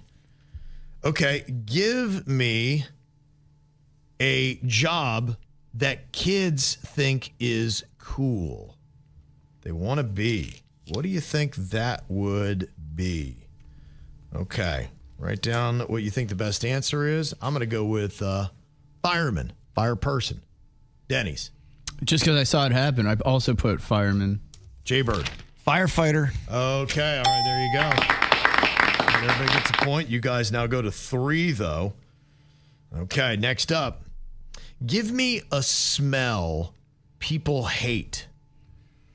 What is a smell that people hate? That's tough. There's so many. Okay. See if we can match up on that with our answers. Smell people hate. What do you got, Denny's? Just got heard someone complain about it recently. I put vinegar.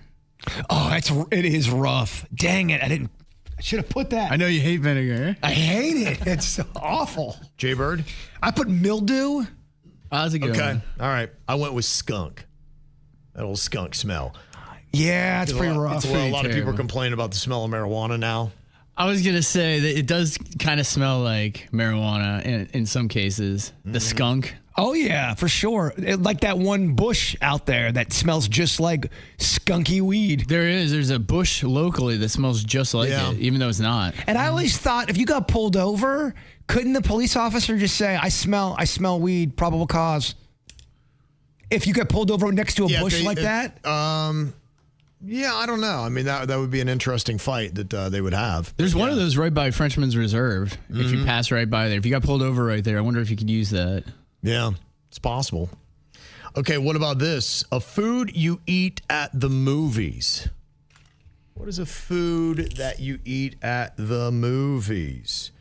Okay. Jbird, you get to start us off here. Only talking about popcorn, which I did not get the last time I was at the movies. They forgot it. Okay. Not that I'm holding on to that, Denny's. I went generic, just trying to get some points. I went popcorn as well. I did the same thing. Oh, man, you guys can't break the tie. All right, now we got to think different. We got to think differently. Yeah. Everybody gets a point. You guys are tied at 4. I have got 2, probably out of this one. Okay. Give me something you find in a glove compartment. I am trying to get inside Ralston's head right now. So am I. Something you find in a glove compartment. Okay, what do you think that might be? All right. Okay. Which one did Kevin go with? What did he go with? I went glasses cleaner. Oh, gosh, that's so specific. Glasses cleaner, something that cleans off your sunglasses or your viewing glasses. Denny's, what do you have? I put owner's manual. Okay, Jbird. Glasses cleaner. No, I'm just kidding. I did not put that. I put registration. Oh, that's what I was trying to think. I couldn't think of the word. Okay. All right, no point on that. Which, funny enough, I don't think I have my registration in my glove box. I'm not sure where it's at. Okay, what is a TV show people say you have to watch? What is a TV show people say you have to watch? Okay, Denny's, we'll let you start on that one. Oh, man, just I'm trying to line up with Kevin. I put Landman. Jbird? Was it Redwood? Or Yellowstone. I meant, Yellowstone. Oh, Yellowstone. Okay. One of you's the winner. No. Denny's. Oh, I put Landman. Trying to think like Kevin. Landman was it. You got in my head. You deserve that it. answer. I became a pawn in the game. Which is kind of a fun place to be at. I was okay in the with game, it, because you guys are trying to read my mind. I was okay with that. All right, congratulations, Denny's with the dub. Ow! There's a lot of dumbass criminals to talk about, baby. It's the whacked out news. People breaking the law. Ha ha, fighting in the nude. Ha, drunk people pooping in the street. Ha ha, it's the whacked out news. So many people on meth. Ow!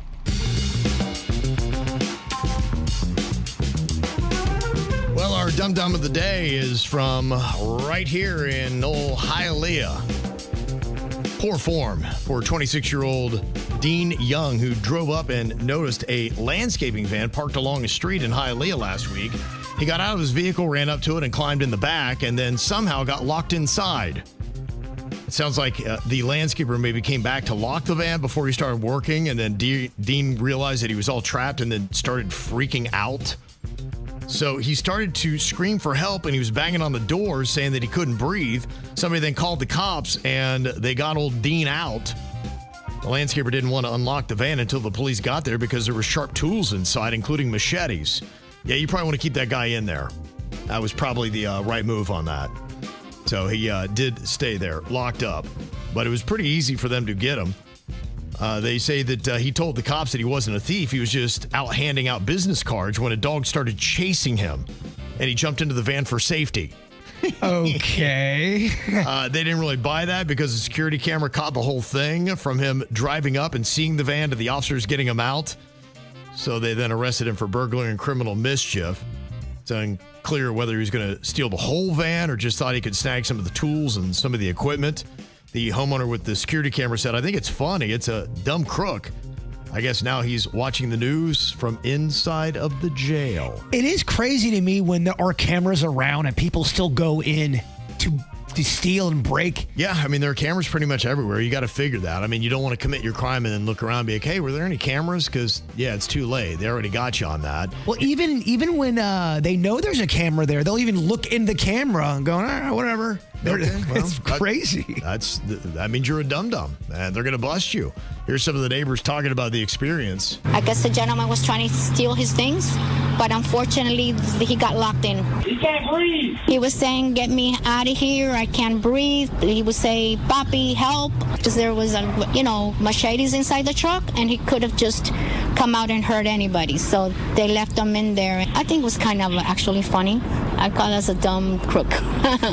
Yeah, I guess now he's watching the news and inside the jail. Okay. Well, how about these crooks? And that's what I'll call them. It was a family from Ireland that was on vacation in Sydney, Australia, and they ordered a lot of really expensive food. They went for stuff kind of like the tomahawk, and things like that. They're going to cost a good bit of money, that tomahawk steak. Oh, yeah. They got some entrees, some drinks, and apparently ran up a nice $600 bill at the Pony restaurant. And then they said, yeah, there's hair all in our meal. We're not going to pay for this. Well, they actually pulled up a camera and they saw the dad pulling out armpit hair and dumping it all over his food. And the problem they had, they came back and they said, this is blonde hair. Nobody in our back area cooking has any blonde hair. They all have dark hair. So where did it come from? What a terrible strategy.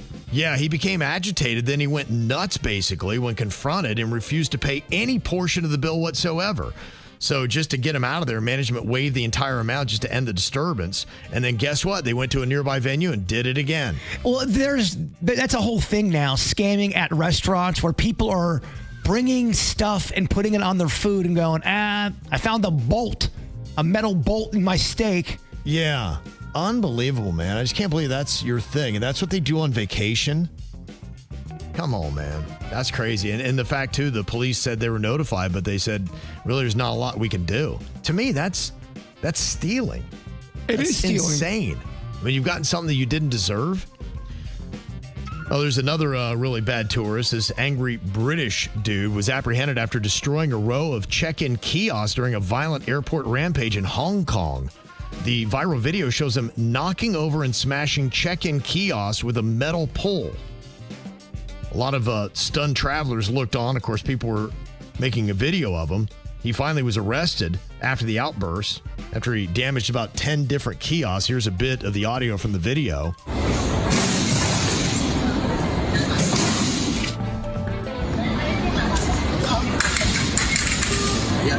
Oh, yeah, he was going off on that thing.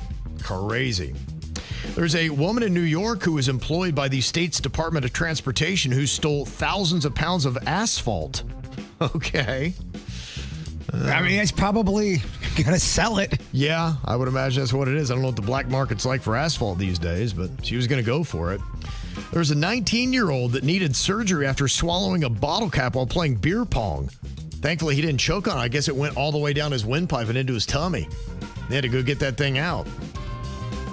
Do you have to pass that, or do you have to, they go in there? I think that was it. That's why they went in there, because they're like, they didn't want to trust him passing that, because that could be real. That could wreck his colon. There are some people, though, that do swallow some odd things that stay in the body. Mm-hmm. Yeah. If Virginia was here, she'd grossly tell you in detail what happens. Oh, yeah. That's what she always does. The mucus and all that, yeah. Mm-hmm.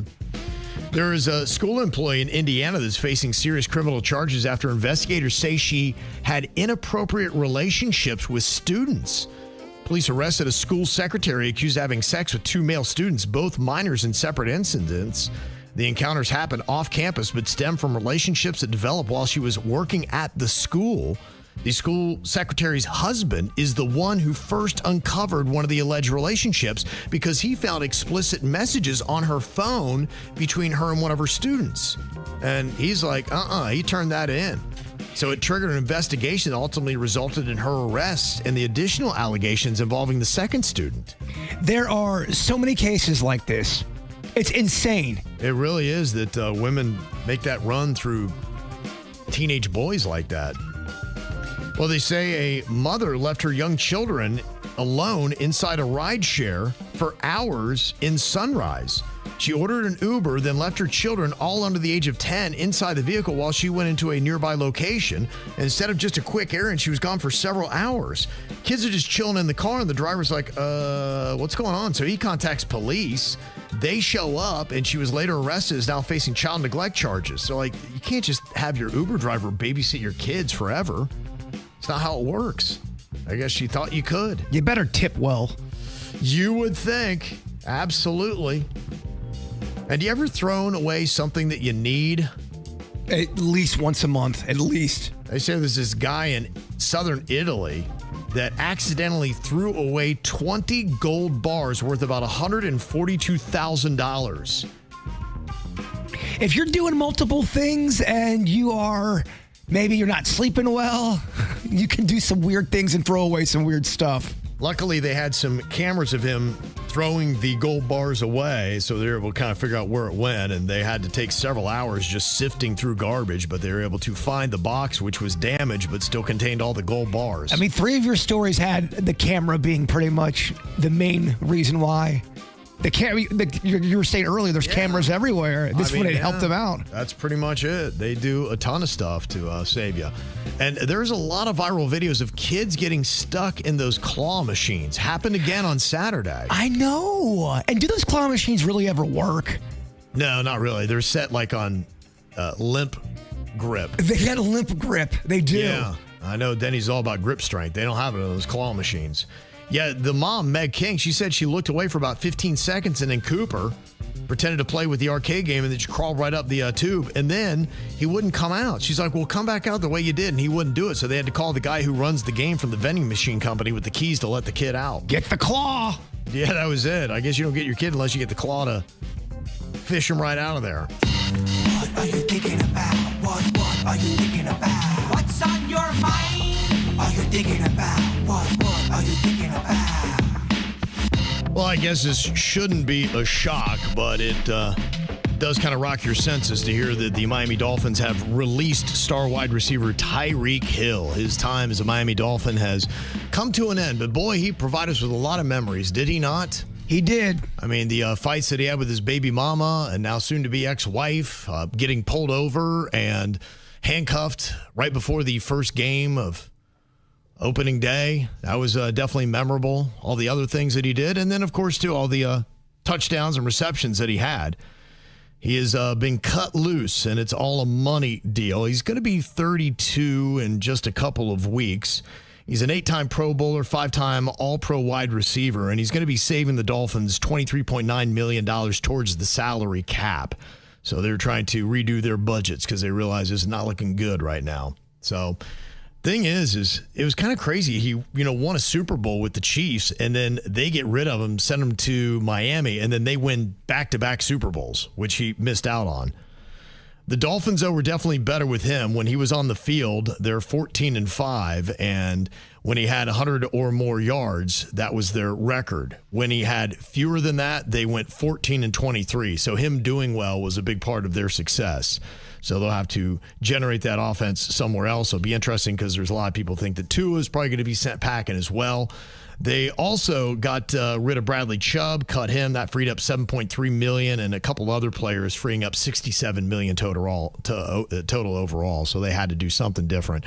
But serial killer Kyle said that Tyreek Hill popped onto Twitch last night to stream video games for 2 hours. Okay. Yeah. I don't know if he had anything to say. And I don't know if he'll play again. He had that really bad knee injury. He only got through 4 games last year before he got knocked out in the Jets game. So, being 32 and maybe not as fast as he used to be, I guess we'll see. Wishing him the best. But the Dolphins are definitely radically heading in a new direction starting now. So Tyreek Hill is gone. Bird, what you got on your mind today? Well, looks like there's a bunch of break-ins in people's cars in my neighborhood. Uh-oh. So I'm on high alert right now, trying to find, just keep an eye out as a neighbor. But I thought I might catch something on my camera. I got nothing because it was a house right next to me across the street. Okay. All right. So... Yeah, I know that they have almost like a network, I guess you can kind of opt into in a lot of neighborhoods where if something like that happens, then you'll grant access to your Ring doorbell camera that they can use. I think it makes some people uncomfortable, but other people on a neighborhood watch, if they trust their neighbors, they like that access. Well, I was checking on Nextdoor to see if anyone was talking about it, and I got distracted because Nextdoor is kind of turned into, I don't know, Facebook or anything where people start to yell, and they post really weird stuff on Nextdoor. And you go, I thought this was about the neighborhood. People will randomly go, politics, or it's an odd thing. Yeah. No break-ins, though. Okay. That I saw. It's word of mouth. Yeah, well, I could see people doing that kind of stuff. Is this a good move? If I was to see somebody breaking in my car or someone's car at my house, do you scream, growl, put a light on, or you just call the cops? What's the move? I think putting a light on is the easiest, and then you call the cops. I mean, in fact, I would call the cops and not alert them so they can get away. That's the first thing I would do is I'd call the cops and just kind of chill and let them go about their business and hope the cops show up. And so I'm hoping they stay and continue breaking into my stuff. Okay, so you're setting the trap and you're keeping it going. Yeah, I would. Well, if I saw somebody that was breaking into my car, I'm calling the cops right away, and then I'm just going to be like, okay, I'm not going to alert them because they're going to run off, and maybe they'll run off with my stuff. No, I was thinking if I growl or try to chase them off, that might not go well. Yeah, if the cops are going to be a while or it's taking a while, and you're like, all right, then maybe you try to do something to get them to run off, but they're probably going to take exactly what they've got at that point. Do you ever have anything valuable in your car? Not really. If you break into my car, first of all, my car's not really working right now anyway, so you can break in, you can do whatever you want to that thing. Yeah, my vehicles are always depressing. It's so depressing. My Jeep sucks. Yeah, you get nothing but dirt. Yesterday, we were talking about who has the best queso, and Chili's got almost half of the votes, and there were 4 different options.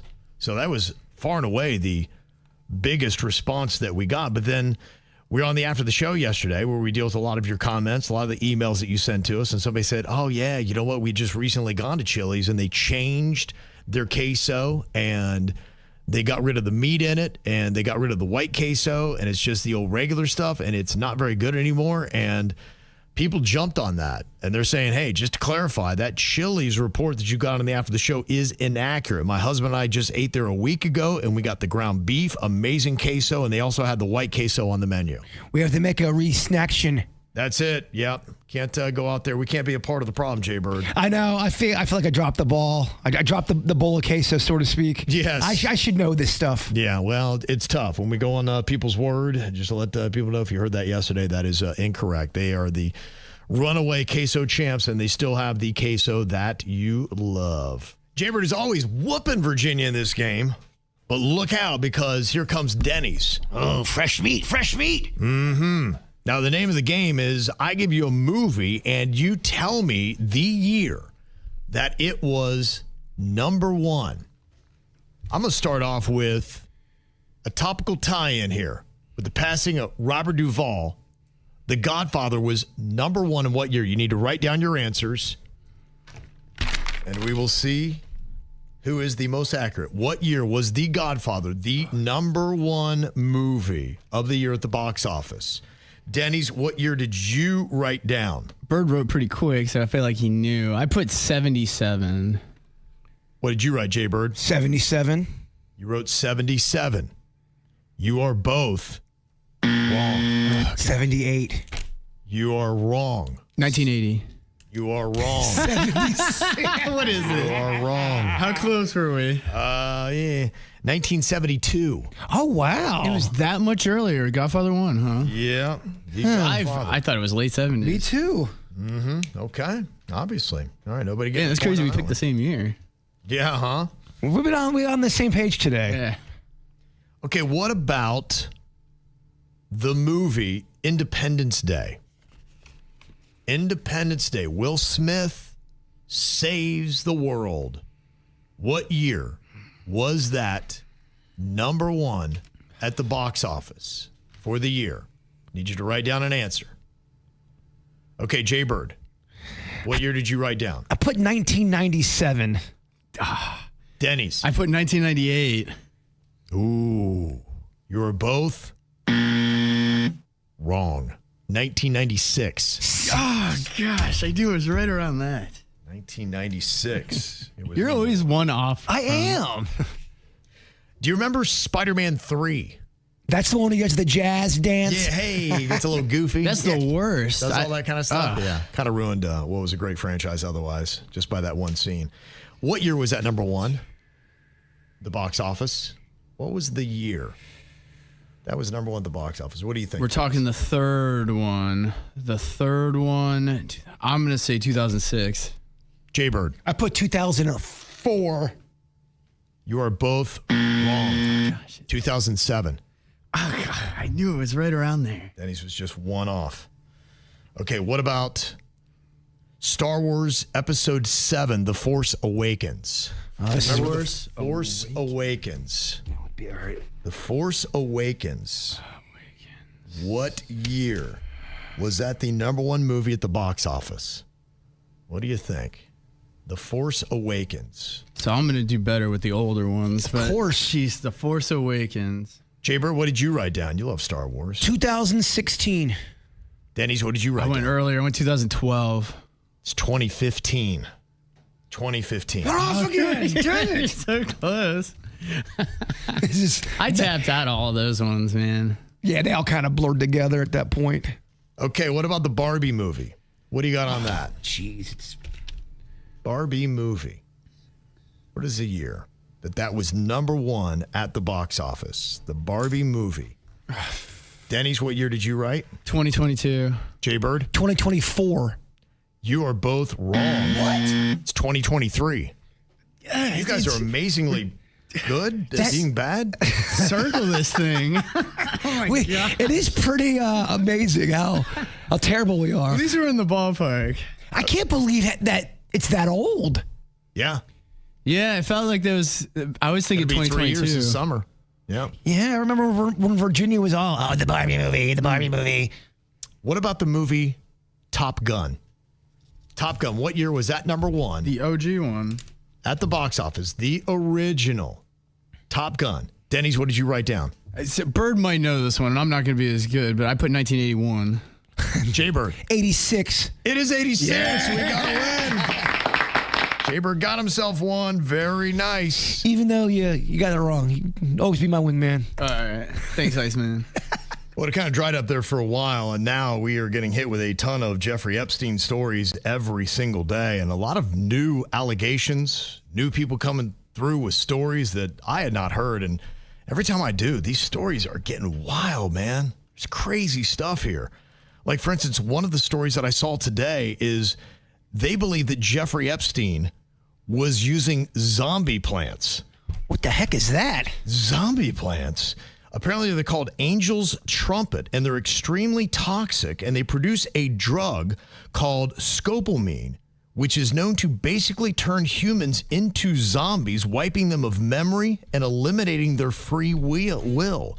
And it says severe intoxication reportedly may even cause paralysis and death from these zombie plants. Is this the first time you ever heard of this? I've never heard of this at all. Yeah, I don't know anything about the Angel's Trumpet plants or anything like that. And the fact that you would know that, yeah, that's the kind of stuff I guess predators know, because that's pretty messed up. That's crazy. So that's just one of the new revelations that is out there today. There's a couple other ones that are flying around, including the fact that maybe more could have been done earlier to stop Jeffrey Epstein and Ghislaine Maxwell right here in South Florida. They say, according to some newly released files, it shows that police started investigating them as early as 2001. That would be 4 years before the 2005 investigation when they really started looking into them. So they have been on the radar for quite some time. And it started with 3 college students who reported that they had been recruited by Ghislaine Maxwell to work at Epstein's Palm Beach mansion, with one saying Epstein made her remove her shirt and how she felt extremely uncomfortable. Police conducted surveillance, searched trash, and they found nude photos and suspicious materials, but said they uncovered no evidence of a crime. The investigation was closed as intelligence only in 2004, contradicting prior statements that Maxwell was not implicated in early complaints. So that's a little bit of a different story there. There's also this Epstein survivor, Juliette Bryant, who described how she first met Jeffrey Epstein at a restaurant in South Africa. And what's crazy is the people that were there with him. She talks about that and then seeing them on his plane. As the airplane took off, he started touching me forcibly in between my legs, and I freaked out. I realized this is not a modeling opportunity. I've been kidnapped. Can you possibly start with the first night you saw him, who he was with, where you were, and just kind of briefly sum up the event of that night? I started modeling. I was studying psychology and philosophy. I was doing modeling on the side. I went out one night and a girl approached me and said she knew a man who was here, who was the King of America, and he was here with Bill Clinton and Kevin Spacey and Chris Tucker. She told me that his best friend Leslie Wexner owned Victoria's Secret, and it would be a very good idea for me to meet them. So she was looking to model. She's introduced to Jeffrey Epstein saying, hey, he's really tight with the guy who runs Victoria's Secret, and he was with Bill Clinton, Chris Tucker, and Kevin Spacey, which gave him a lot of credibility. So she hops on the plane. She's thinking that, okay, her life's going to change, but then she realizes pretty quickly that basically she has been conned and she has been kidnapped. And then they asked her how she left the country. How did you leave the country, and with what documents? How did it unfold? Well, they arranged me a visa to come to America. It was like a visitor's visa. And then, another time they also arranged me a Shenzhen visa to go to Paris, and they arranged these visas very quickly, which is unusual in South Africa. It's usually very difficult to get a visa here. And then, basically within like 3 weeks, I was in America. It took me many years to even realize I'd been kidnapped, because at the time it was just such a shock. And especially with people in positions of power like this, then they whisked me away to the island, and then I was stuck there. They never arranged any modeling opportunities. I was basically completely conned. Now, to clarify, she did not accuse Bill Clinton, Chris Tucker, Kevin Spacey, or even Les Wexner of any kind of wrongdoing. She's just saying that is the situation. It sounds like it pins everything on Jeffrey Epstein, who was doing the wrong in that one. Was Tucker's name in there a lot? Yeah, he was taking a good bit of flights, it looked like. I mean, I don't know how frequently, but there are photos and things like that he at least was heading over there to the island, hopping on that plane. There's another Jeffrey Epstein survivor named Sarah Ransom, who accused video game executive Leslie Benzies, known for Grand Theft Auto 5 and Red Dead Redemption, of sexually assaulting her. The claim appears in emails released as part of the Epstein files. Now, he denied the allegation, saying he had a consensual relationship with her and never met Epstein. But this is just all the kind of muck and mud that is stirring this thing that's coming up. And some other names that are coming out a good bit. Naomi Campbell. Remember her as the supermodel? Oh, yeah. She's the one that would always throw things at people. Yeah, like cell phones and things like that, if I remember right. Well, she's kind of back in the headlines after newly reviewed Justice Department records placed her more frequently in Jeffrey Epstein's presence. Now, she has already gone on and tried to clarify all those references. This is a direct character assassination. I've always said that I'm not a saint, that I am a work in progress, but I will not be held hostage by my past. What he's done is indefensible. And when I heard of what he'd done, it sickened me to my stomach, just like everybody else. Because I've had my fair share of sexual predators, and thank God that I had good people around me that protected me from this. I mean, right now I stand with the victims. They're scarred for life. For life. Now, her name appeared hundreds of times tied to flights on his private jet, visits to his homes, and attendance at events with Jeffrey Epstein. Some accusers have also told investigators that they encountered her at his properties. And she is denying that she had anything to do with this or any kind of wrongdoing associated with Jeffrey Epstein. She will not be a hostage of the past. That's what she says, yes, in that British accent. And another name that has taken a tumble is Tom Pritzker. He is the billionaire executive chairman of Hyatt Hotels Corporation. And he is going to step out of the line of fire after his name has come up in a lot of the Jeffrey Epstein documents. He said he's going to be retiring and will not be seeking re-election, a position that he has been the chairman of since 2004. He said the decision was driven by the criticism over his past association with Jeffrey Epstein, and he acknowledged maintaining contact with him after his earlier conviction, and he called it terrible judgment. He said he regretted the relationship, but said he would be stepping down to protect the company's reputation as the controversy continues to swirl. Now, if you know the name Pritzker, and you're like, wait a minute, why do I know that? He is the cousin of Illinois Governor J.B. Pritzker. So, again, you got billionaires that are tied into politics and a lot of power that are at the source of this. And it's just crazy every single day. Another one bites the dust. Do you have a place that just opened up that you're already loving, or is there a place that you're really looking forward to that is going to be opening? Because, man, there are just so many new places cranking open the doors. I'm having a hard time staying up with all of it. Give me the details. I have no idea. My place that I'm looking forward to is Moxie's. It's going to be opening up at City Place. They got a location in Miami. They got one on Las Olas and Fort Lauderdale. They're from out of state, I think, originally. In fact, it's someplace maybe in the Midwest, but it's kind of a higher-end sports bar, basically, but it's a cool little place. I love the one in Fort Lauderdale on Las Olas. You got to wear a tie? No, it's not like that. But it's, it's kind of a trendy crowd, and it's fun people watching, and I'm looking forward to that. There are some other places going to be opening up. In fact, we have some of these new chains that have really come in and invaded South Florida. I saw the H&H Bagels, which is from New York City and supposed to be famous there. They have opened up a location in Boca and West Palm Beach, and then they're opening up a new H&H Bagels in Pinecrest on Thursday. Oh, wow. It's taking... That's Broward County, isn't it? Mm-hmm. Yeah, absolutely. So, the Pinecrest is a little bit further south. That's Miami-Dade, I believe. I don't know anything about directions. Yeah.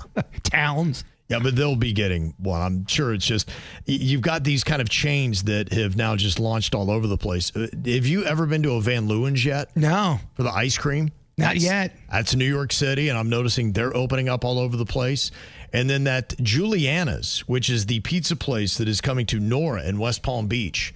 It's tied into the Grimaldi name, and it is supposed to be one of the best pizzas, if not the best pizza you can get in New York City. Okay. Let's see what they got. Yeah. So they're claiming all these places going to be cranking open and doing really well. And there's other places that are relatively new that are starting to do decent as well. And some that have been open for a while are getting recognition, like Oceano and Lake Worth Beach. It was just named one of USA Today's Restaurants of the Year.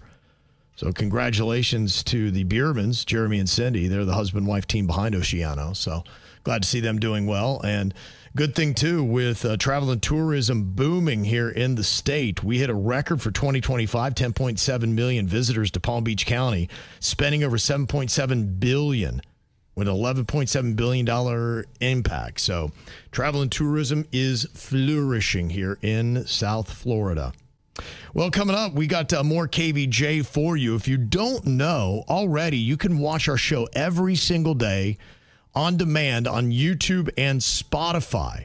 And both those platforms do video now. And there is a new platform that is also going to be doing video that we will be there when they do.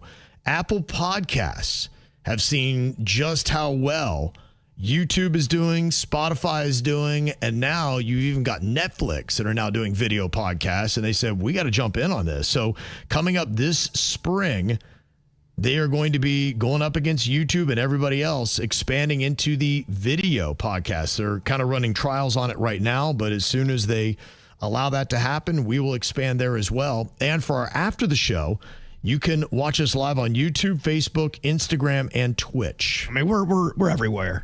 We kind of are. Yeah. I think really the only place that we're not right now is Netflix, and who knows, maybe one day. One day. One day. Well, we got the after the show that's going to be coming up where you can send us any kind of corrections or any kind of comments you have or topics you want us to take on that we didn't get to. I do have one quick correction before we go into the show. We were talking earlier about the Florida Man games that are coming up this weekend. They're going to be this year in Bradenton. And it says the Freedom Factory in Bradenton Motorsports Park is where you can see that. They'd had them before in St. Augustine, but they keep growing and getting bigger. And so that's where they're going to be this year. And I don't know if they're going to be televised, but I totally would put that on. That would be amazing watching. If you're just sitting in a brewery and watching the Florida Man games, that'd cozy. Be fantastic. Oh, yeah. Very cozy. So we're going to be heading off to the after the show. Hope to see you guys there. Before we do, Jbird, if you would, wrap us up with your thought for the day.